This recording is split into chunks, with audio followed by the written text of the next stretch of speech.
Assalamualaikum warahmatullahi wabarakatuh. Perkenalkan, saya Salsabila Rahmadini dari Prodi Sarjana Terapan Keperawatan tingkat 3 Poltekkes Kemenkes Bengkulu.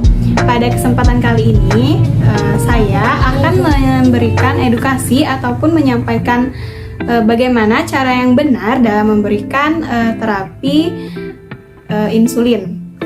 Nah, untuk video selengkapnya, silakan untuk menyimak. Selamat siang Ibu. Ya, bertemu lagi sama Salsa. Sesuai sama janji kita kemarin ya Bu ya. Ibu Iis, sebelumnya Salsa mau cross check ulang Ibu. Ya. Usia Ibu Iis benar 45? Iya benar. Ya. Jadi tujuan kita hari ini itu mau edukasi ataupun konseling. Nah, ini terapi pemberian insulin Ibu. Nah, tujuan dan manfaat dari konseling ini sendiri diharapkan Ibu sebagai penderita diabetes mellitus, benar kan Bu ya? Iya benar. Dapat melakukan ataupun mempraktikkan secara mandiri bagaimana cara penyuntikan dari insulin dengan benar. Ya, sebelumnya untuk edukasi ini Ibu membutuhkan waktu kurang lebih 5-10 menit. Ibu Iis bersedia? Insya Allah bersedia. Oke, sebelumnya posisi seperti ini udah nyaman atau mau gimana Bu? Udah nyaman Nak, ini udah adem. Nah, alhamdulillah, karena kita ketahui diabetes mellitus dan insulin itu kan saling berkaitan. Ya. Sebelumnya, Salsa mau tanya, Ibu ini sudah tahu atau udah paham mengenai diabetes mellitus? Tahu. Ibu bisa jelasin dikit sama Salsa? Kalau kece orang itu kencing manis. Iya, sebenarnya kencing manis benar, penyakit gula benar. Ya, Salsa tambah ya sedikit mengenai pengertian dari diabetes mellitus. Jadi, DM itu sendiri ataupun penyakit gula ataupun kencing manis itu merupakan keadaan di mana kadar gula darah di dalam tubuh kita itu tidak stabil, tidak normal. Bisa rentang yang terlalu tinggi kadar gula darahnya, bisa terlalu rendah. Nah, untuk menstabilkan lagi si insulin tadi, kita untuk menstabilkan lagi kadar gula darah di dalam tubuh tadi, kita butuh yang namanya insulin. Nah, pada penderita DM tipe 1 itu benar-benar udah nggak bisa lagi menghasilkan insulin, karena kan kalau pada keadaan normal ataupun pada rentang normal manusia itu insulin sendiri itu bisa langsung dihasilkan alami dari tubuh kita. Namun pada penderita DM ini udah nggak bisa Bu. Jadi di sini Salsa bakal kasih tahu sedikit mengenai insulin. Di sini Salsa udah bawa medianya. Ini pertama-tama Salsa mau jelasin ke Ibu. Ini ada golongan sama merek dagang dan prinsip dari insulin itu sendiri. Nah, untuk golongan ini sebenarnya ada 3, cuman ini ada satu lagi yaitu golongan campuran ya. Pertama-tama Salsa bakal menjelaskan mengenai golongan short acting.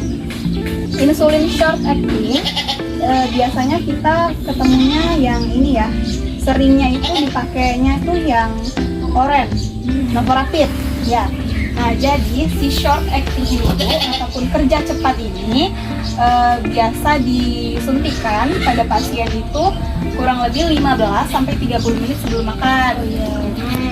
Kemudian ada intermediate acting, ini diberinya sama, cuman kalau short tadi kan sebelum makan Ibu ya. Nah, kalau si intermediate acting ini diberikannya sesudah makan.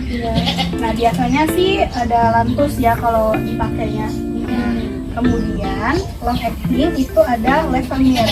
Long acting itu biasa dipakai atau disuntikkan sebelum tidur. Oh iya. Jadi cara atau penyuntikannya itu sebelum tidur disuntikin. Nah, untuk yang campuran itu ada Novomix dan juga Rizodex. Ini campuran antara short dan long acting. Nah, Novomix sama Rizodex ini itu insulin kerja cepat, namun durasi kerja dari si insulin 2 ini atau insulin campuran ini lama, kerjanya sama kayak yang long acting. Nah, untuk prinsip-prinsip dari insulin itu, yang pertama, misalkan ibu baru nih dikasih insulin, baru dikasih insulin, belum pernah dipakai kan? Nah, insulinnya boleh disimpan, harus disimpan di dalam lemari es.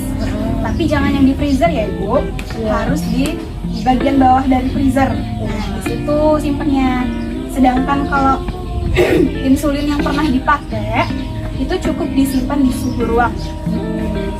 Disimpan di suhu ruang dan tahannya kalau udah dipakai itu maksimal 28 hari Bu, nggak lebih. Kalau lebih itu ganti. Kemudian untuk penyuntikannya itu, penyuntikan dari si insulin ini dilakukan di bagian jaringan adiposa. Ibu tahu jaringan adiposa? Enggak. Jaringan adiposa itu mudahnya kita bilangnya itu di jaringan lemak. Lemak di bagian tubuh kita. Bisa di area lengan, di area paha, dan juga di area perut atau abdomen yang ada lemaknya. Nah, kemudian kalau misalkan kita pakai insulin, terus itu kita harus mengganti rotasi kita suntik itu nggak boleh di satu tempat yang sama Bu. Nah, kalau kita suntikin di bagian yang sama secara terus-menerus, itu bisa menyebabkan lipoatrofi. Lipoatrofi itu apa? Lipoatrofi itu bisa dibilang hilangnya lemak di jaringan yang sering kita suntik itu. Paham? Oke. Kemudian ibu juga kan pasti ada ya olahraga kecil-kecilan walaupun seminggu sekali itu ada kan. Nah, sebelum melakukan olahraga biasanya suka suntik insulin. Nah, kalau mau olahraga, alangkah baiknya jangan di bagian lengan di sini sama di paha, itu sangat tidak dianjurkan. Lebih baik di area abdomen karena dapat menyebabkan hipoglikemi. Nah, untuk yang prinsip yang terakhir itu ada mengganti jarum 2 sampai 3 kali setelah dipakai. Jadi misalkan ibu pakai insulin nih, jarumnya kan udah ada tuh. Nah, kalau udah maksimal 3 kali suntik pakai jarum yang sama, itu jarumnya harus diganti. Ya gitu. Nah, sama-sama tanya nih sama Ibu Iis. Ibu Iis dapat terapi insulin yang mana kemarin? Yang orat itu? Yang ini ya? Oke.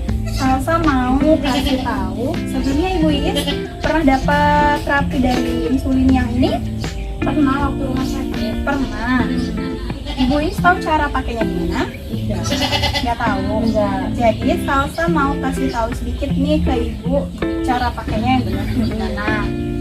Jadi sebelum pakai insulin ini, kita harus cuci tangan yang bersih ya, untuk menjaga kehigienisan dan kebersihan dari insulin yang mau kita injeksi.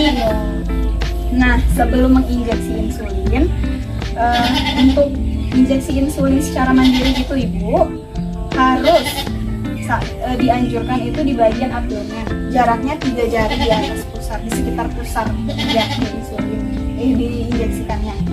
Nah, kemudian sebelum injeksi kita oleskan alkohol swab. Ibu bisa cari di apotek, bilang aja alkohol swab ya. Nah, kita oleskan alkohol swab. Kemudian ini kita buka tutupnya. Ini ada jarumnya ya. Ini ada jarumnya. Nah, pertama-tama sebelum diinjeksi kita cek dulu ini udah benar apa belum kan. Ini kita taruh di unit yang kedua, kemudian kita tekan tombolnya yang ini ya, ini. Kalau keluar cairannya berarti benar.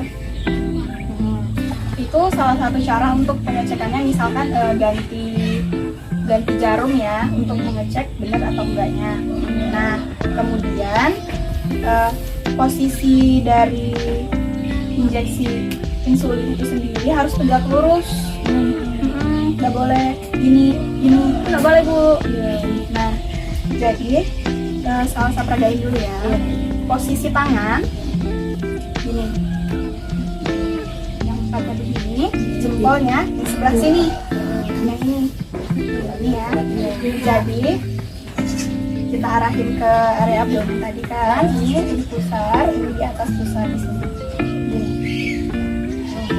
Kalau cara penyuntikannya gini, tapi harus dilihat lagi sesuai dosis yang dikasih sama dokter.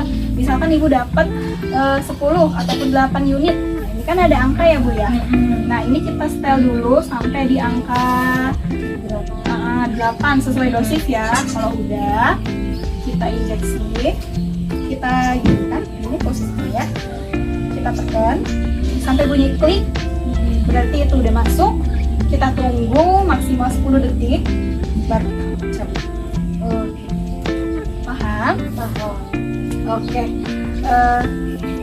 Untuk supaya lebih enak, Salsa mau minta ibu untuk mempraktikkan ulang mulai dari tahap awal gimana sih cara yang benar untuk penyuntikan insulin. Cuci tangan terlebih dahulu. Setelah cuci tangan kita pastikan sudah bersih. Selanjutnya kita siapkan apa tadi? Alkohol set itu.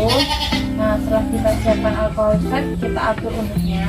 Kayak tadi kan 8 unit, jadi kita putar sampai yang garis lurus ini di angka 8. Iya, betul. Terus setelah itu dioleskan di bagian perut kan. Nah jadi tinggal dibuka, ditaruh, disuntikkan sampai waktu tegak lurus sampai bunyi klik. Tunggu berapa lama? 10 detik. Nah, Salsa juga udah siapin nih. Ini ada semacam pengingat ibu supaya ibu bisa mungkin evaluasi, bisa juga melihat kepatuhan ibu dalam penerapan insulin ini sendiri. Jadi di sini Salsa udah buat, di sini ada nomor, ada hari sama tanggal, ada jamnya. Terus ini nama obat dan juga ini dosis. Dosis itu bisa diisi ada berapa unit dosisnya gitu. Buat aja misalkan 8, tulis saja 8U unit. Nama obatnya berarti kan kalau ibu pakai yang ini berarti kan Novorapid. Novorapid. Nah, pukul ini jamnya, jam saat ibu mau suntik insulin. Oh ya. Nah, hari sama tanggal kayak biasa aja. Sampai sini ada yang mau ditanya? Tidak ada. Sudah cukup jelas semuanya. Salsa harap dari edukasi ini dapat membantu ibu dalam melaksanakan terapi insulin secara mandiri. Bisa suntik sendiri, nggak merepotin orang rumah lagi ya ibu ya. Dan juga semoga dengan adanya edukasi ini wawasan ibu jadi lebih tajam lagi. Terima kasih. Nah, setelah dari edukasi ini ibu gimana perasaannya ibu? Ya tentu saja senang, soalnya ada yang memberitahu, ada yang memberi ilmu baru mengenai insulin. Alhamdulillah ya. Ibu Salsa ucapkan terima kasih atas waktu dan perhatiannya ya. Semoga kita bisa bertemu di lain waktu dengan kondisi yang masih sehat walafiat. Amin ya rabbal alamin. Kalau gitu Salsa pamit Bu ya. Salsa ucapin banyak makasih. Assalamualaikum Ibu. Waalaikumsalam. Nah, itulah tadi video edukasi yang dapat saya sampaikan kepada teman-teman semua.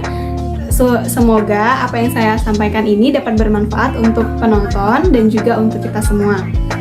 Masih terdapat banyak kurang dan juga masih terdapat banyak salah pada video kali ini. Lebih dan kurangnya saya mohon maaf. Saya akhiri. Wassalamualaikum warahmatullahi wabarakatuh.